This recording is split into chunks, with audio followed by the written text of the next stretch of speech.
C'est toujours un plaisir de vous informer sur votre télévision. Mesdames et messieurs, bienvenue à ce nouveau journal. D'abord, les grandes lignes.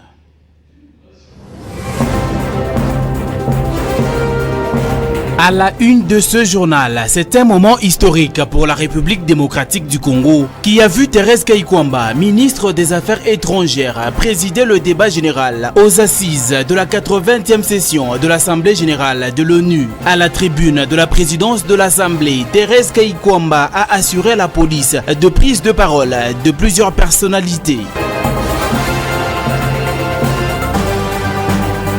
Et puis, situation sécuritaire dans la région des Grands Lacs, tel est le motif des échanges qui ont eu lieu entre la présidente du Forum des parlements de la conférence internationale sur la région des Grands Lacs et les ambassadeurs des États membres. Les détails, c'est tout à l'heure dans ce journal.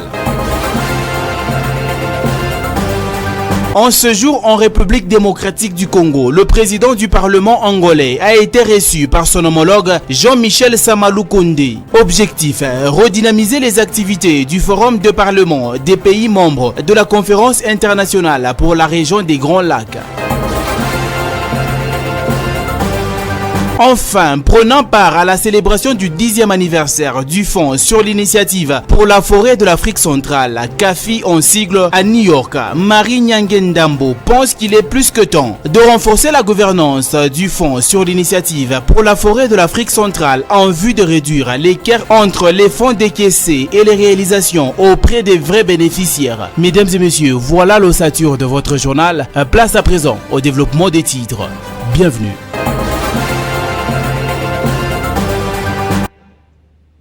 Une fois de plus, bienvenue. Premier titre de ce journal. La République démocratique du Congo était une fois de plus à l'honneur le mercredi 24 septembre 2025 à la tribune des Nations Unies. La session matinale du débat général a été présidée par la ministre congolaise des Affaires étrangères Thérèse Kayikwamba Wagner sur instruction du président de la République Félix Antoine Tshisekedi qui en est bien évidemment le vice-président. On en sait plus dans cet élément de reportage.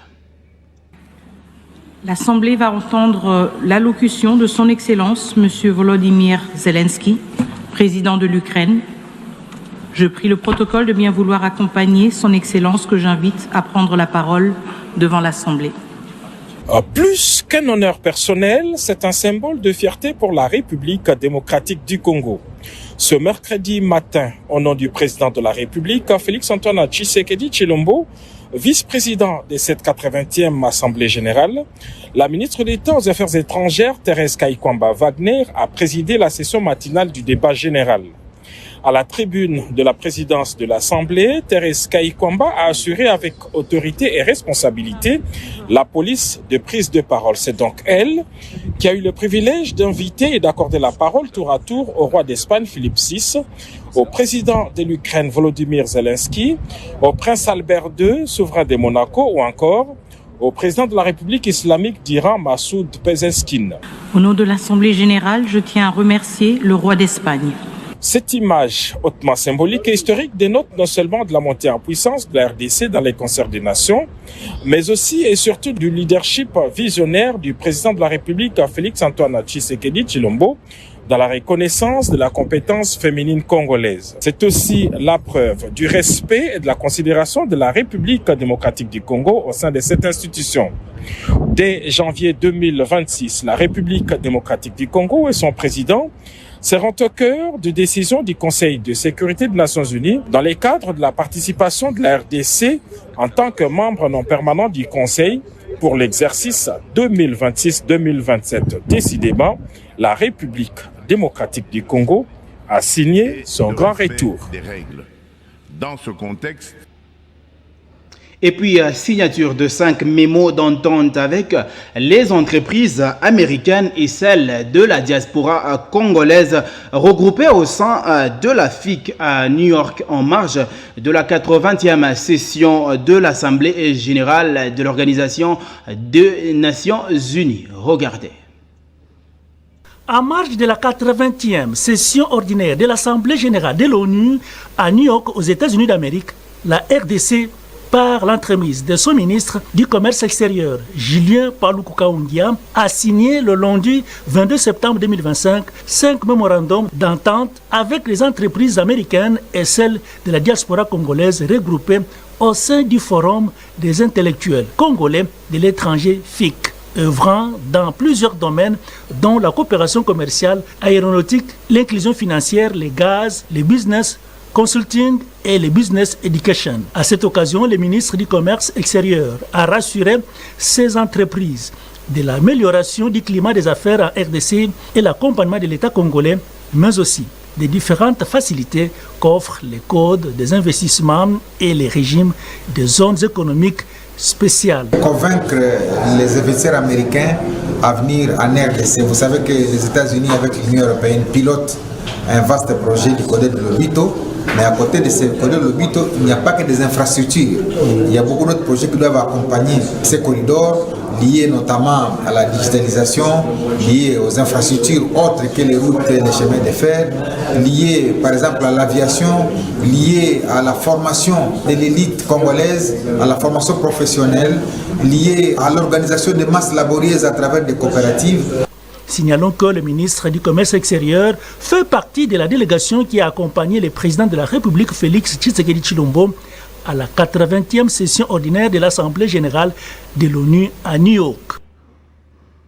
Et dans un autre registre, la présidente du Forum des parlements de la conférence internationale sur la région de Grand Lac a eu des échanges avec les ambassadeurs des États membres sur la situation sécuritaire dans la région des Grands Lacs. L'objectif ici était de renforcer la coopération régionale. Ce reportage nous en dit un peu plus.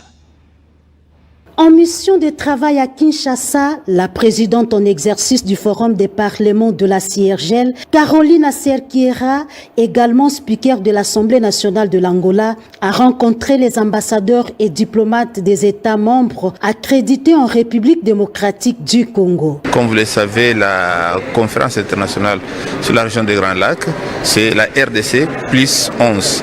Ça fait 12 pays. Et si il y a l'instabilité à l'est de la RDC, c'est-à-dire que ça devient difficile parce que la RDC c'est le moteur de la puissance africaine continentale. Du Congo. Au cœur des échanges, la levée des obstacles à l'intégration régionale dans l'espace des Grands Lacs et la recherche de solutions stratégiques pour renforcer la coopération économique, politique, sécuritaire entre les États membres. A questão da segurança na região, a questão da paz, a questão da resolução pacífica dos conflitos est condition fondamentale. Et nous avons noté que la question de la sécurité est fondamentale pour pouvoir parler de la souveraineté, du développement durable et de l'économie. Alors la crise humanitaire qui sévit les pays, par exemple à l'est du Congo, au Soudan du Sud, nous avons eu connaissance de cela et nous, comme parlementaires, notre rôle c'est de pouvoir, à travers la diplomatie parlementaire, pouvoir adresser ces problèmes et trouver des solutions.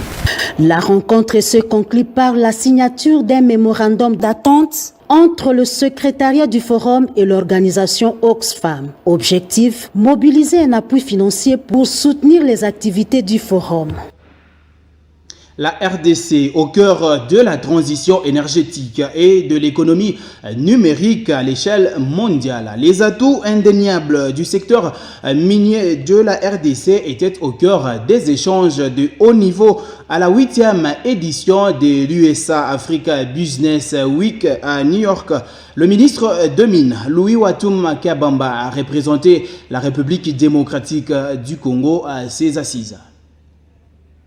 À New York, aux États-Unis, s'est tenue la 8e édition de l'US Africa Business Week, un rendez-vous stratégique qui réunit décideurs et politiques, investisseurs et partenaires internationaux. La République démocratique du Congo, sous le leadership de son Excellence, Félix Antoine Tshisekedi Tshilombo, président de la République, y était représenté. Le ministre des Mines, Louis Watum Kabamba, a été invité à prendre la parole lors de la table ronde sur le commerce et les minéraux critiques. Dans son allocution, le ministre a rappelé que les minéraux critiques, cobalt, cuivre, lithium, tantal et coltan constituent la clé de la transition énergétique mondiale et de l'économie numérique. La RDC, premier producteur mondial de cobalt et deuxième producteur de cuivre, détient des ressources estimées à plus de 24 milliards de dollars. Le gouvernement congolais s'est engagé à transformer localement ces ressources en développant des usines de raffinage et de production des matériaux pour batteries. Le ministre a lancé appel aux investisseurs américains pour des partenariats gagnant-gagnant fondés sur, je cite, le développement industriel, la transformation locale des minerais et la création d'emplois en République démocratique du Congo. Avec ce plaidoyer, la RDC, sous la vision du président Félix Antoine Tshisekedi Tshilombo, confirme sa volonté de se positionner comme un acteur stratégique incontournable de l'économie verte et numérique mondiale. La présidente du Parlement angolais séjourne à Kinshasa, dans la capitale. Elle a été reçue par le président du Sénat, Jean-Michel Sama Lukonde, le mercredi 24 septembre 2025, dans le cadre de la redynamisation des activités du Forum des parlements des pays membres de la conférence internationale pour la région de Grand Lac. Regardez. Coopération économique, sécurité et développement durable au cœur d'une rencontre vue importante entre l'honorable président du Sénat Jean-Michel Sama Lukonde Kyenge et l'honorable Caroline Sœur-Kera, présidente du Parlement de la République d'Angola. La séance de travail que ces deux hommes d'État ont eue a porté sur une feuille de route qui va mettre en lumière les enjeux cruciaux qui touchent les pays de la région. Elle réunira un panel prestigieux incluant le bureau du Sénat ainsi qu'une délégation de la CIRGL composée de 9 membres, l'ambassadeur d'Angola et des sénateurs membres de la CIRGL. La réunion sera également enrichie par la présence du DIRCAB du président du Sénat, du secrétaire général du Sénat ainsi que de représentants du bureau d'études du Sénat et du secrétaire administratif de la CIRGL. Pour le forum des parlements de la CIRGL, la rencontre de Kinshasa s'annonce un événement majeur, vecteur de dialogue et d'échanges fructueux visant à renforcer les liens entre les nations membres de cette sous-région. Nous sommes venus pour une visite de courtoisie, remercier le président du Sénat pour toutes les commodités qui nous ont été accordées pendant la mission que nous sommes venus pour présenter les autorités des nouveaux secrétariats généraux de la CIRGL qui a comme siège ici en RDC. Nous sommes aussi venus à donner le rapport de notre agenda de travail que nous avons eu, la rencontre que nous avons eue hier avec les ambassadeurs des pays de la sous-région, la visite que nous avons eue au secrétariat général de la CIRGL ici en RDC. Nous sommes aussi venus pour réaffirmer notre appui pour les efforts effectifs en termes de la paix et du développement durable et l'amitié entre la RDC et le peuple d'Angola. La coopération parlementaire est essentielle pour aborder les défis communs et promouvoir des solutions durables en son sein.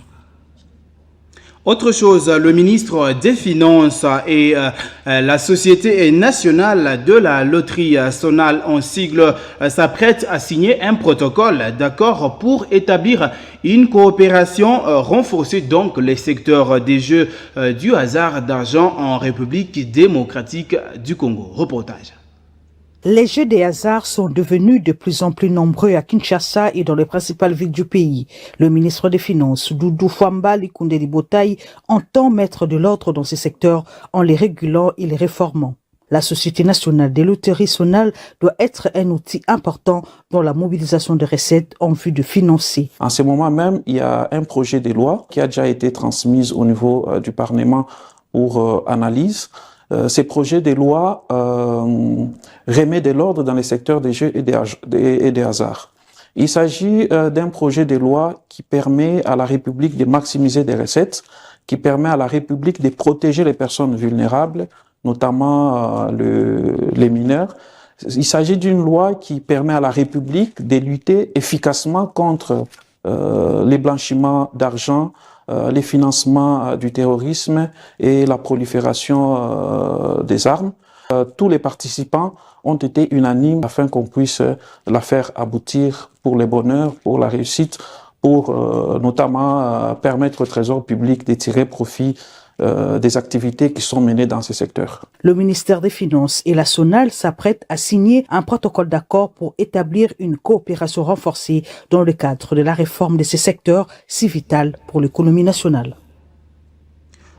Entre les fonds décaissés et les réalisations auprès des vrais bénéficiaires, l'écart est criant. Il faudrait renforcer la gouvernance du fonds sur l'initiative pour la forêt de l'Afrique centrale, CAFI. La ministre de l'Environnement, Marie Nyange Ndambo, l'a dit à l'occasion de la célébration du 10e anniversaire du fonds sur l'initiative pour la forêt de l'Afrique centrale à New York. Regardez. Il y a une impérieuse nécessité pour l'initiative pour la forêt de l'Afrique centrale, CAFI en sigle, de renforcer la transparence et de dynamiser la gouvernance des fonds alloués aux pays du bassin du Congo pour la préservation de leurs écosystèmes forestiers. La ministre de l'Environnement, Développement durable et Nouvelle économie du climat, Marie Nyange Ndambo, a souligné l'importance cruciale pour la République démocratique du Congo de participer aux décisions concernant l'arrivée, la gestion et le décaissement de ces fonds afin de s'assurer des résultats efficaces et durables sur le terrain. Les programmes comme celui-ci de CAFI, qui apportent quand même des ressources aux pays de l'Afrique centrale dans le but de gérer durablement les ressources forestières, de manière à contribuer à cette lutte contre le changement climatique, il est important que dans ces cadres comme celui-ci, qu'on reconnaisse d'abord la place de chacun. Il est important que la RDC intègre la structure de gouvernance des fonds CAFI. C'est capital parce que nous devons décider ensemble sur les fonds qui arrivent et pour quel but ils sont décaissés. Au cours de cette réunion de haut niveau, les ministres en charge des forêts des pays bénéficiaires du fonds CAFI ont exprimé leurs préoccupations concernant la lenteur des décaissements et ont appelé à l'établissement d'un climat de confiance entre les États et le fonds. Place à présent à la page sportive.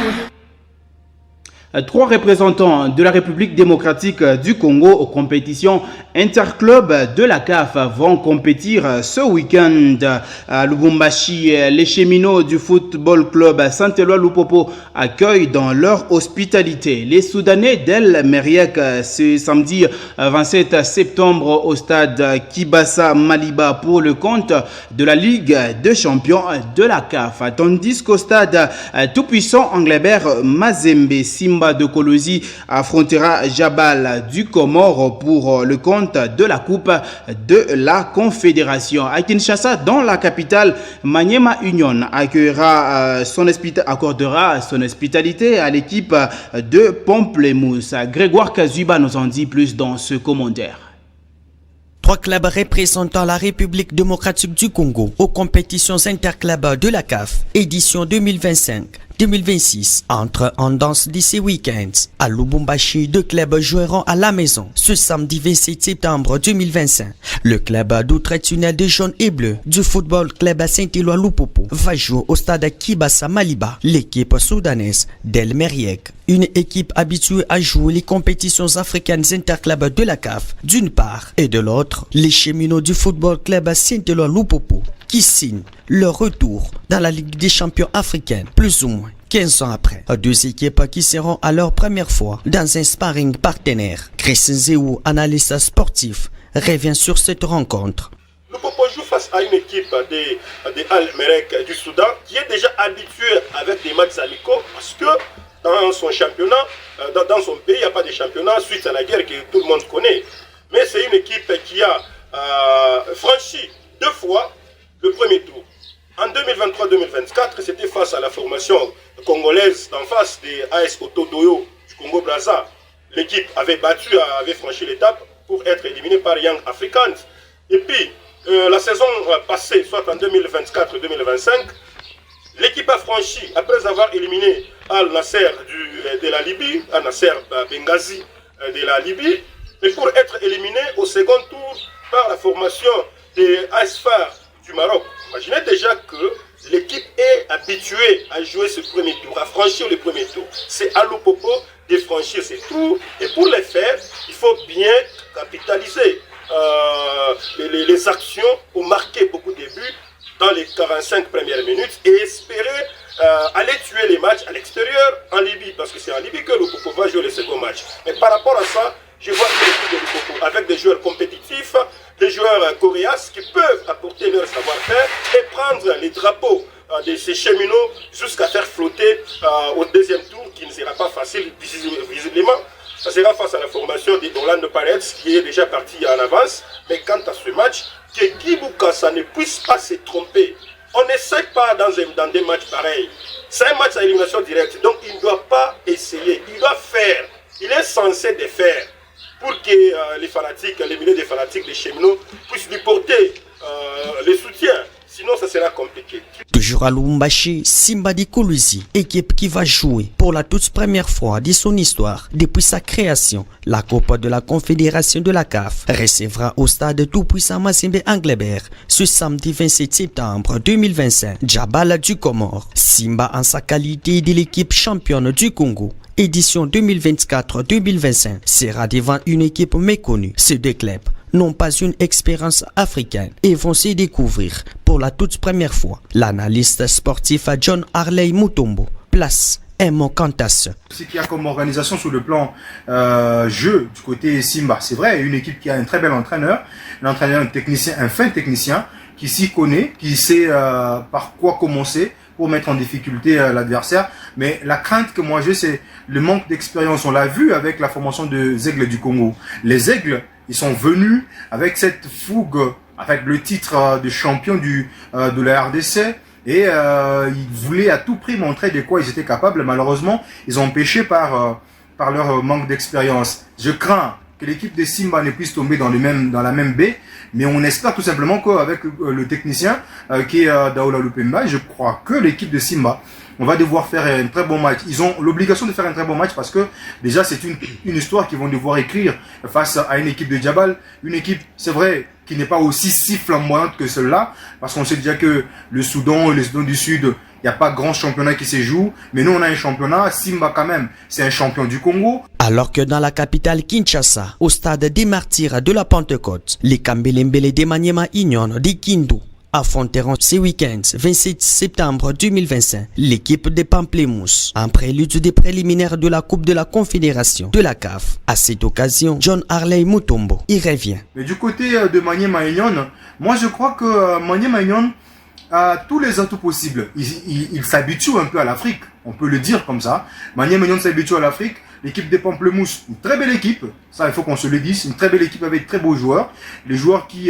sont capables de mettre en difficulté Maniema Union et Papi Kimoto et toute sa bande, mais je l'espère seulement que l'expérience déjà acquise sur l'échiquier continental va devoir permettre à l'équipe des Maniema Union de pouvoir se ressaisir face à une vague d'attaque, face à une vague de pression qui risquerait de venir contre l'équipe de Kindu. Mais sinon, moi je reste beaucoup plus optimiste du côté Maniema que du côté Simba. Pour ces week-ends, les fanatiques sont derrière tous les trois représentants de la République démocratique du Congo aux compétitions interclubs de la CAF, à savoir le Football Club Saint-Éloi Lupopo, Simba Football Club de Kolwezi et l'AS Maniema Union de Kindu.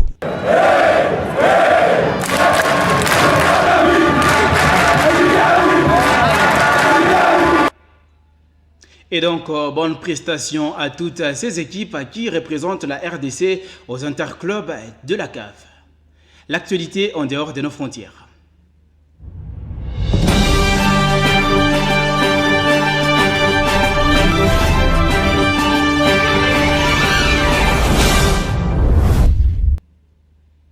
Au Malawi, Peter Mutharika, chef du Parti démocratique progressiste, a été déclaré vainqueur de l'élection présidentielle du 16 septembre 2025. Annonce faite par la commission électorale. Un titre parmi tant d'autres qui nous plonge justement en dehors de nos frontières.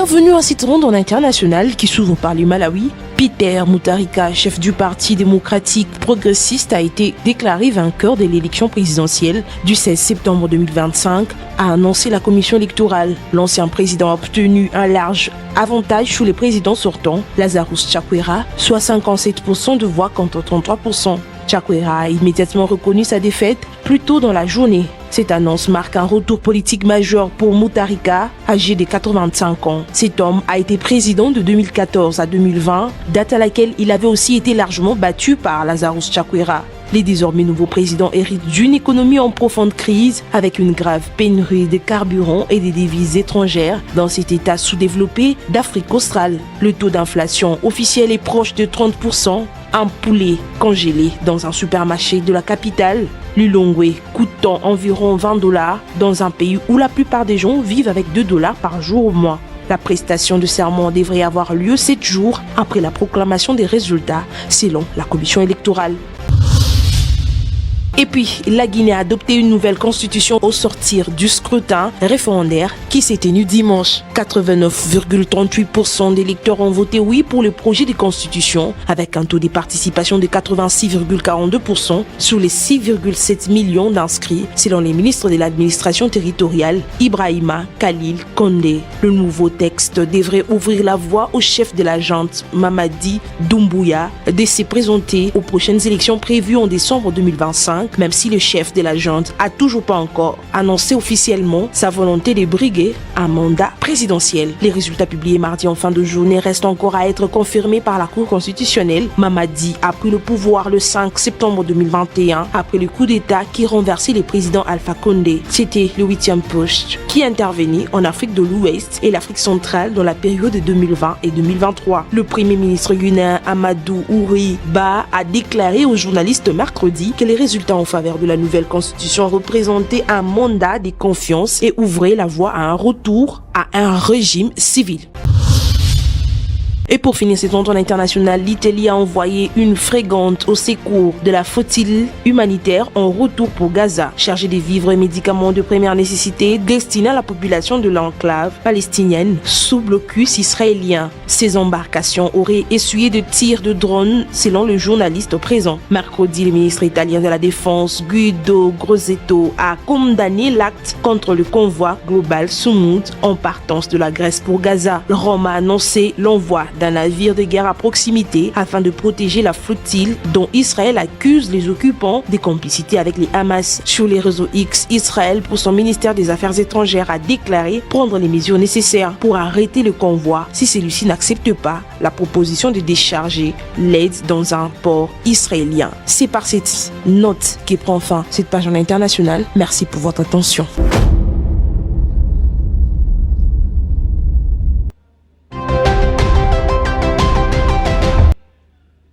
Vous l'aviez suivi, le football club Saint-Éloi Lupopo joue ce samedi 27 septembre face à l'équipe soudanaise d'El Meriek au stade Kibasa Maliba de la Kenya. À cette occasion, Bambino Kabulo, chargé de communication adjoint de cette équipe, fait le point sur l'état de santé de l'équipe face à la veille, évidemment, de cette rencontre. Il a été joint au téléphone par le roi Mwamba. Monsieur Bambino Kabulo, bonjour. Bonjour. Lupopo joue contre El Meriek du Soudan ce samedi. Dites-nous comment se présente le moral au sein de l'équipe de Lupopo. En tout cas, le moral est au zénith.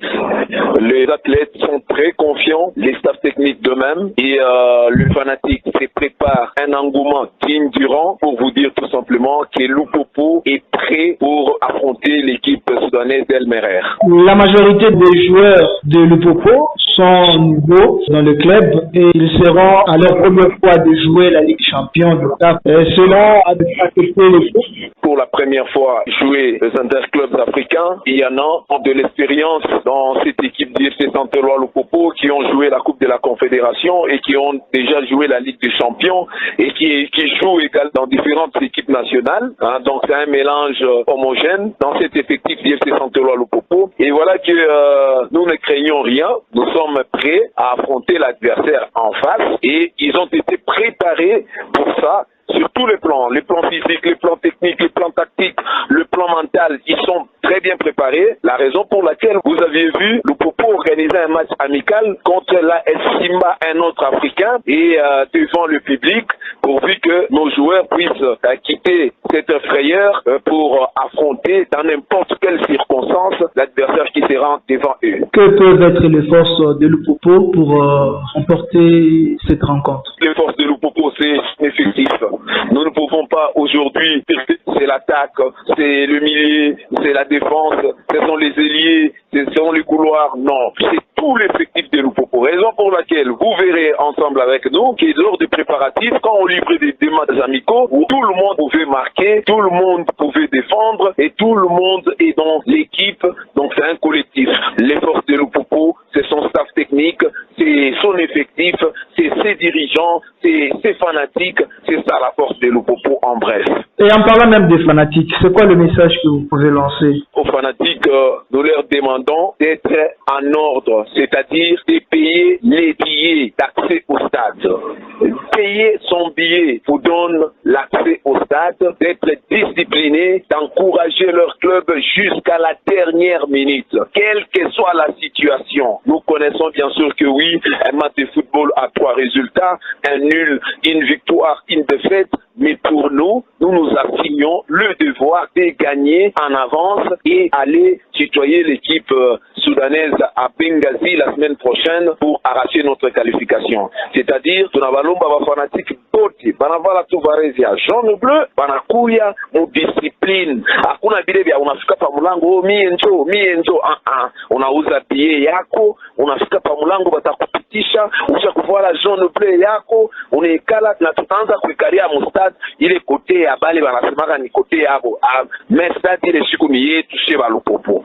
Ni tunaikala mustad toute discipline. Hakuna vya kuchambulana, ni kuimba kuencourager ekipe yetu na jusque kumwisho. Na pale tutafika kumwisho, mambo yetu tuko nayo ni kubeba victoire na kuchunga semaine prochaine twende ku Libye tukacheze tena nabo match retour comme ça tuarashe mbele victoire, tuarashe na qualification. Ndio message ile tuko na bafanatique, discipline surtout, contrôler voisin, unaanza kuchambula, unaanza kutupa maibwe, unamwambia sasa bwana hapana hivi. Kani vile toka nje. Ndio message yetu shibana. Monsieur Bambino Kabulo, je rappelle que vous êtes directeur de communication adjoint à l'UFC de Lupopo, Magua Radio Télévision. Merci d'avoir répondu. Merci à nous de vous dire merci.